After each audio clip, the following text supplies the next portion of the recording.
Welcome to the Real Estate Investing Podcast, where we help you unlock your potential freedom through land investing, real estate investing, and entrepreneurship.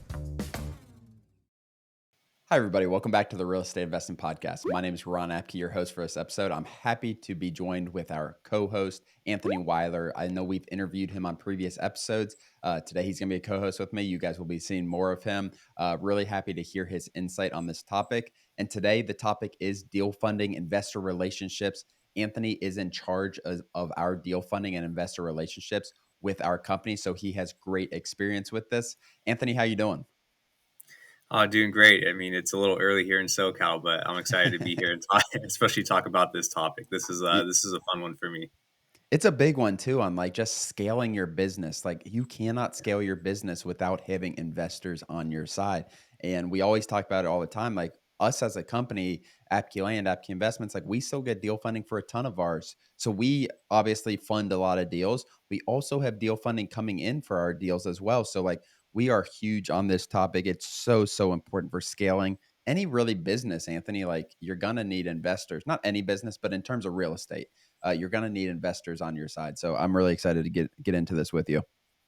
Yeah, same. I mean, that's one of my notes too, is you're only going to grow your business as big as the capital that you have available within your network. So yeah, I'm really excited to get into this one. Awesome. So we're going to just start, guys, really basic. Like, what does traditional deal funding look like in land investing? I'll take this one on, Anthony. So traditional deal funding, we're not a bank. So let's say we are funding someone's deal. We are not a bank where we're going to be taking interest. We're going to take in monthly payments, everything like that. We are partnering with our manager. So we're the investor and someone brings us a deal. They're the manager. They're also not just getting paid out and we're taking on the deal fully.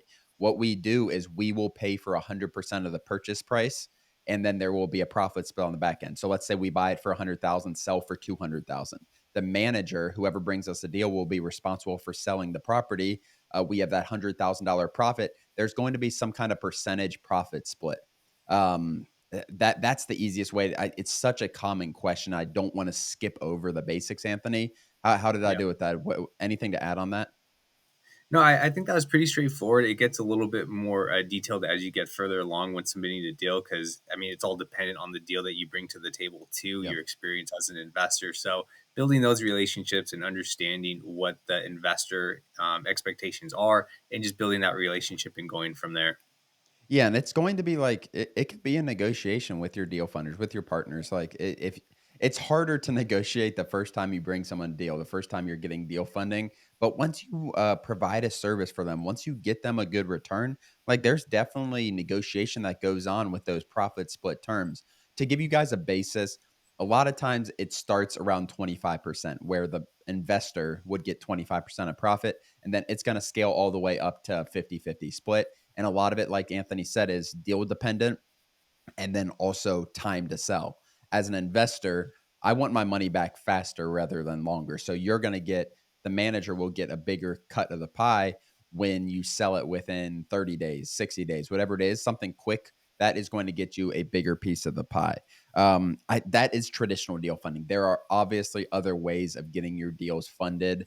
But that is what I view as, for new people, the safest way, because you're partnering, Anthony, with an experienced person typically. Do you think that kind of, it definitely minimizes risk because there's little risk on the manager, if any.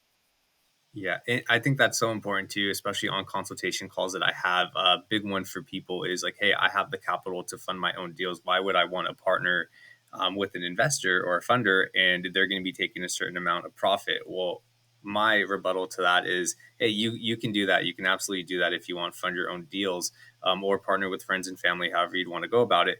But at the same time, what makes you not want to partner with someone that's experienced in land? You Yeah. have a second set of eyes. You get a new opinion. And then at some point too, if you ever want to, because a big thing in these consultation calls, people at some point want to fund other people's deals too. That seems to be a big goal for a lot of people, is that you want to get that experience. You want to see what other funders are doing too. And then at that point, you have such a better understanding as well. But just getting that second set of eyes, having other opinions available, and then especially with our process and hand holding sometimes with people in the process, or just giving good guidance and advice, things like that, I think are irreplaceable, especially with first starting off. Absolutely. That's a really good point. So let's get into like your experience, Anthony, on the manager side. So right now, Anthony is working for us. He's our chief operating officer. He's taking care of all the deal funding that side. He's been on the other side where he's finding his own land deals and he's getting deal funding from us, from other people. What's your experience like on that manager side? And I want to kind of get it from like a mindset perspective because working with you, we funded Anthony's deals, and that's how we got to know Anthony really well. We funded his deals. We were on the investor side. um, Anthony did an amazing job. Him and his father worked together, and they did an amazing job on that manager side, taking care of us. Let's just talk about that side a little bit, Anthony.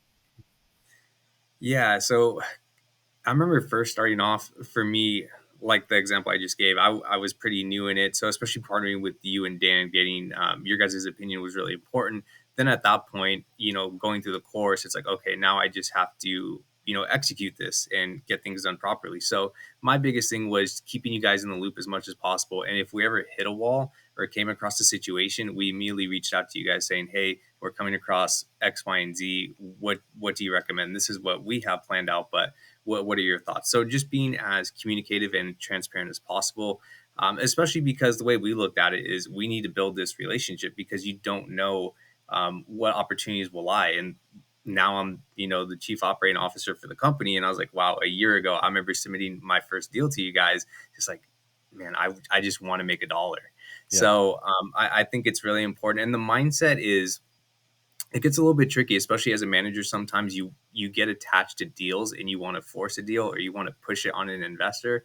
And I've been there at that point too. So I think being level headed and just building those relationships with as many investors as you can, understanding what their buy boxes are, what type of communication they prefer, and just making sure that you can be the best available to them because people are giving you, I mean, $50,000, $100,000 on one deal, and Mm-hmm. it's your, I mean, that's just so crazy to think about, and all the risk is on them. So you want to make sure that you can deliver, because we've talked about this on a previous podcast episode, is that there's not many, you know, funders in land. So you have to be really careful and be the best that you can. So those were things that are always top of mind for me.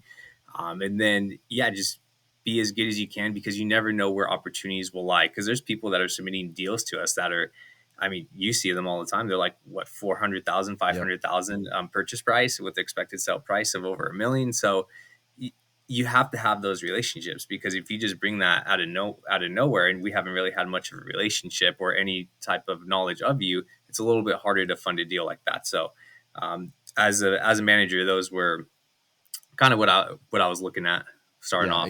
exactly. And to go on that a little bit, like one thing we see from the investor side and one thing we feel is like you need to respect as a manager, you need to respect the investor's money. Sorry.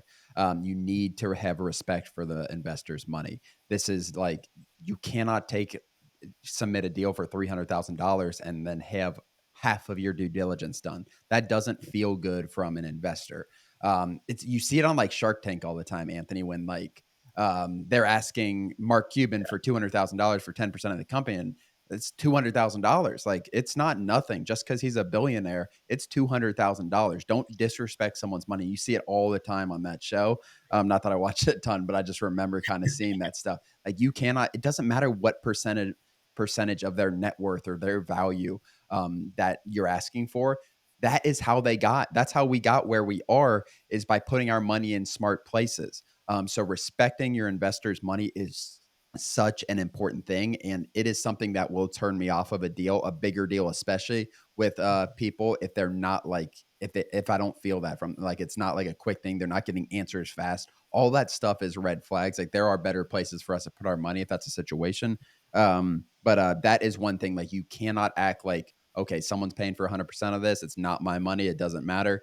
You want to perform. And we're going to get right into that, Anthony. Performing is what creates those long-term relationships. So Yeah. long-term relationships with this, guys, is the name of the game. If you can't go to that investor a year from now for a deal because you screwed them over or something happened or you didn't work hard enough for them, that is going to affect your business. So let's kind of get into that, Anthony, the importance of being able to go to the person 24, 36, 48 months from now for a project. And you don't Yeah. need The value in it, guys, is they're not going to do much due diligence 3 years from now on your deal if you provided a good service for them. Like they're going to trust you. You're going to build that trust.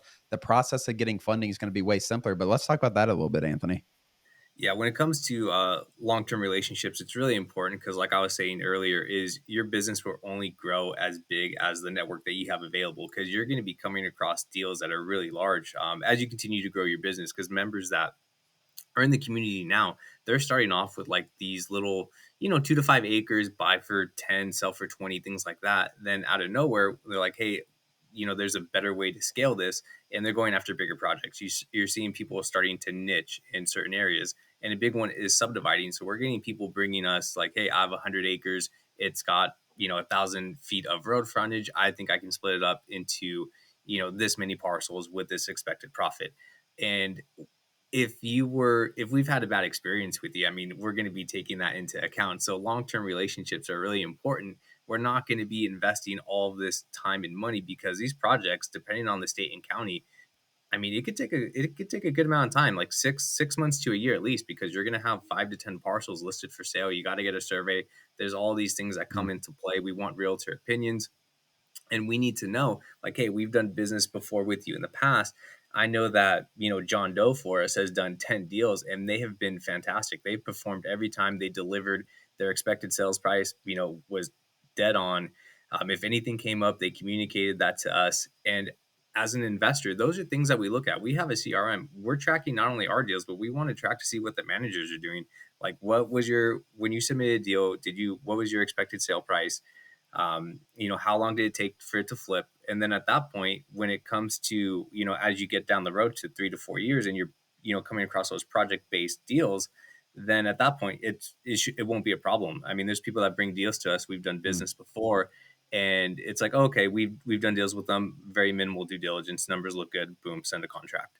So long-term relationships are so important because even now when you're sending out mail, you never know, someone's like, hey, I have 2 acres, but I have 1,000 acres right behind me that I want to sell to. So it's like keeping that into Yeah. account, and those long-term relationships are so important because as your business is growing, so are the people around you, most likely. And then at that point, you're all just growing together, and you just never know what'll come across your lap, and then you could just partner and strategize with other people. And I think that's where it gets really fun, especially us doing our own projects. I think that's when things start to get really exciting and the profits get even bigger. Yeah, 100%. And I want to be clear with you guys is like having a there's difference between having a bad experience and having like a deal that doesn't perform how initially thought it was going to perform. Like it doesn't, I'm not going to blacklist a manager for telling us funding a deal for $20,000. They said it would sell for 45 and it sells for 35. Like I don't care about that. It's about Yeah. everything that goes on around that. Were they communicative? Were they actually doing their job trying to sell the property and like responding to buyers, responding to realtors, keeping us updated on the process? Those are the things that really can affect and kind of not get you, it can get you blacklisted. Like if we feel like something is not being even attempted to be sold, where there's no communication, there's nothing like that, that's when we have issues. Like there are going to be deals. You've brought us deals, Anthony, that haven't performed as well as you hoped. Like it happens, but you're working all the leads. And that's why those relationships keep on going. Like you're working leads, like things happen. But if you tell me an expected sales price for 3 straight deals is going to be 70,000, 100,000, 150,000, and you sell for 50, 80, and 120,000, like I'm going to take that into account. I'm like, okay, Mr. Whatever, Mr. Smith, like you're selling all of our properties at 80% of what your expected sale price is. That's what I'm going to expect you to sell your next property for. And we have all the data on that stuff, Anthony. Like it's like, okay, they're bringing in with this. They're consistently telling us about it's going to sell for more than what it actually is selling for. So we take that into account as investors. But that being said, guys, like take care of your investors. Like that is the biggest part of long-term relationships if you do what you're supposed to do. Last part we're going to get into, guys, is kind of evolving your deal funding strategy. So deal funding, traditional deal funding, like we talked about at the beginning, is not the cheapest method. Yes, you can partner with very successful land investors. You can probably get some more hands-on help than if you're getting money from a bank. But as you kind of grow, you're 2, 3 years in, like maybe having a relationship with a bank or a bank like partner is valuable to your business, where you can get $1 million loan for a project-based thing. They know they're going to get paid back. You have enough equity in other places where you can kind of pay them off on a monthly basis if that's a relationship, friends and family, like finding a way to get cheaper money. The biggest thing with this is understanding your risk. Bank relationships are risky.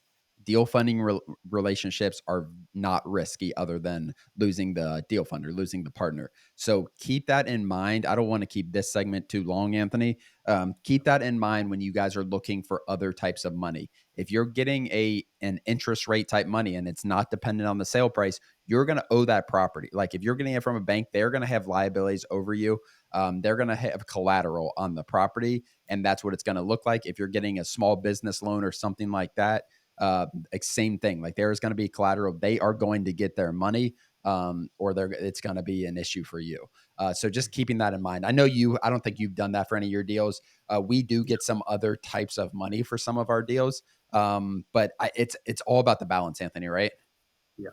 Yeah, I think that's important too. With your own business, you have to understand like how much risk are you willing to take, and especially if you're working with friends and family, you give them a certain percentage. It's cheaper money, but at the same time, if that doesn't sell within a certain time frame, it's like, well, you should probably pay them back or find a way to keep the relationship good, because there are certain scenarios to where you could have a bad deal. It looks great, but you put it on the market and it's like, oh crap, this is sitting on the market for 8 months.